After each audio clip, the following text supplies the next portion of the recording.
Welcome to Mike's Gaming Gala. I'm Mike, and this week we're looking at Pac-Man Collection, the 40th Anniversary Edition for the Atari 7800, formerly published by Atari Age.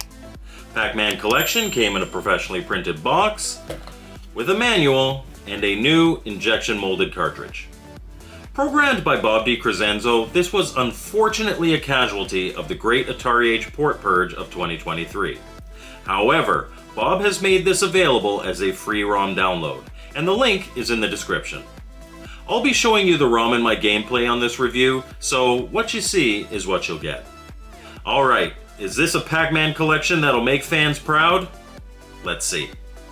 Starting the game, you get this title screen, and moving the joystick or pressing a button gives you your options menu. Here, you can choose to either play with 1 or 2 players, as well as a whole slew of Pac-Man and Miss Pac-Man variants. I'm not kidding either, there are a whopping 16 versions of Pac-Man here to play. Some are simply variations on other versions, but others are very unique, or rather, as unique as Pac-Man version could be. And don't worry, we'll look at every single one of them in this review. However, be warned, I am not, nor have I ever been, good at any version of Pac-Man. So brace yourself for some profoundly mediocre gameplay. In addition to selecting what game you want to play, the start option is actually what level you want to start on, which is great for people like me because it means that I'll be able to show you more levels. Finally, you have the option to play at either normal or sped up speed. The first game on the list is Miss Pac-Man, so let's start with that. Miss Pac-Man is a fairly faithful port of the classic arcade game. Obviously, due to the orientation of the screen, the mazes scroll to accommodate the full playfield. But it's a fair compromise and doesn't detract from the games at all.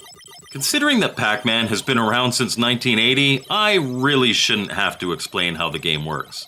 But we're gonna do it anyway. In any Pac-Man game, the goal is to collect all the dots on the screen by moving your Pac character through the maze while avoiding ghosts. In each corner of the maze are power pellets.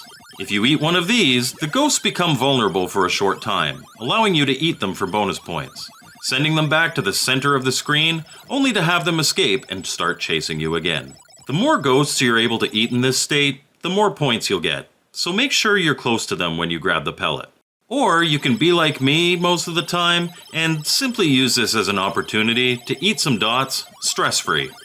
In Miss Pac-Man, there are bonus items that enter the maze through one of the side entrances and dance through the playfield until you either get it or it exits the screen. Miss Pac-Man has multiple levels with different mazes, although all operate with the same goal and rules. And yes, the cutscenes from the arcade are here in all their glory. After Miss Pac-Man is Miss Pac-Man Plus.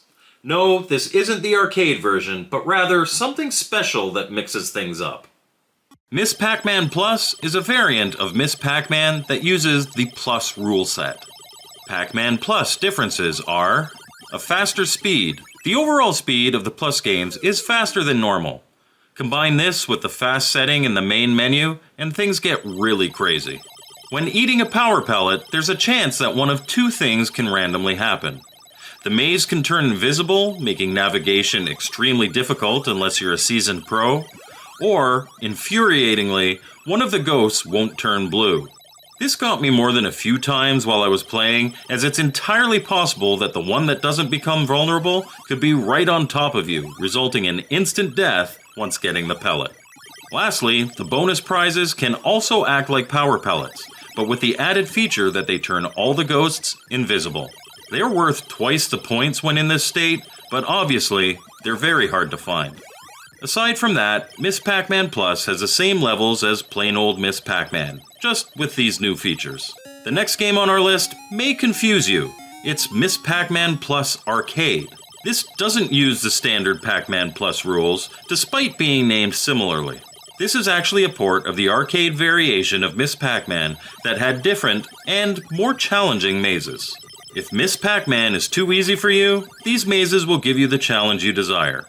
The new levels are truly aggravating, with all their little steps making smooth travel next to impossible. After that, we have Miss Pac Attack. This simply has the new, more challenging levels from Miss Pac-Man Plus Arcade, but in a different order and with changed appearance. Not really much to say about this one other than that. Then we have Miss Random Maze. This is a Miss Pac-Man game, but every level is randomly generated wall by wall, so it's incredibly rare that you'll get the same maze twice in a game. This mode is followed by Miss Random Maze Plus, which is the exact same thing, but with the Pac-Man Plus rules I talked about earlier. And that's all the Miss Pac-Man variants in this set. Time to move on to some classic Pac-Man and its different versions.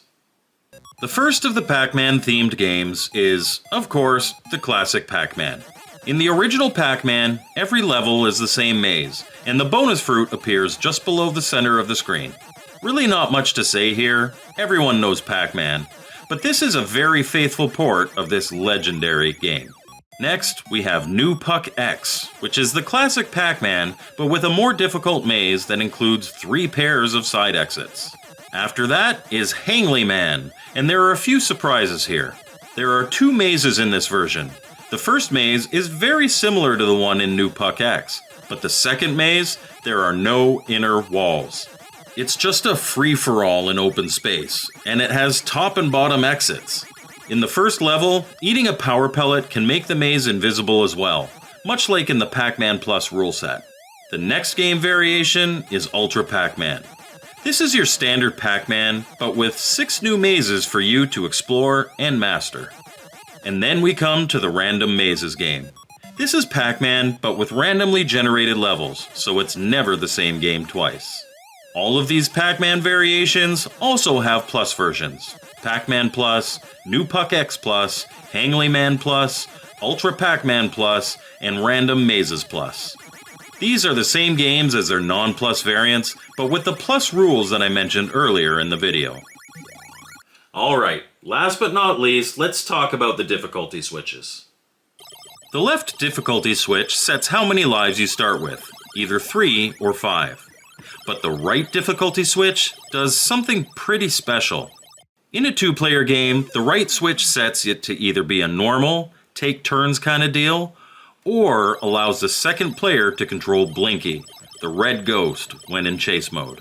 A really cool way to add an extra bit of competition to your Pac-Man multiplayer sessions. And that's Pac-Man Collection, 40th Anniversary Edition for the Atari 7800. So what did I think? If you're a Pac-Man enthusiast, this is a must-play. Me, I've always liked Pac-Man, but as you'll definitely be able to tell in my gameplay footage posting tomorrow, I'm not good at it. That said, I do like to play time to time, and this collection will be a go-to for me when I do. I love all the variations available here, even when they're subtle. Adding the Pac-Man Plus rules to every variation as an option was a brilliant move and really helps keep what, at its core, is a very simple game interesting. I also love that there's an option for a player 2 to control one of the ghosts. Professional Pac-Man players know that all the different ghosts have pretty predictable characteristics in their movement, and having one of them not act that way can be an equalizer to veterans of the arcade. Download the ROM from the link below and enjoy. This is a wonderful set. Thank you for watching my video, I hope you liked it, and thank you so much to my channel members. I appreciate the support so much. As always, my contact info is in the description below, and we'll see you next time on Mike's Gaming Gala.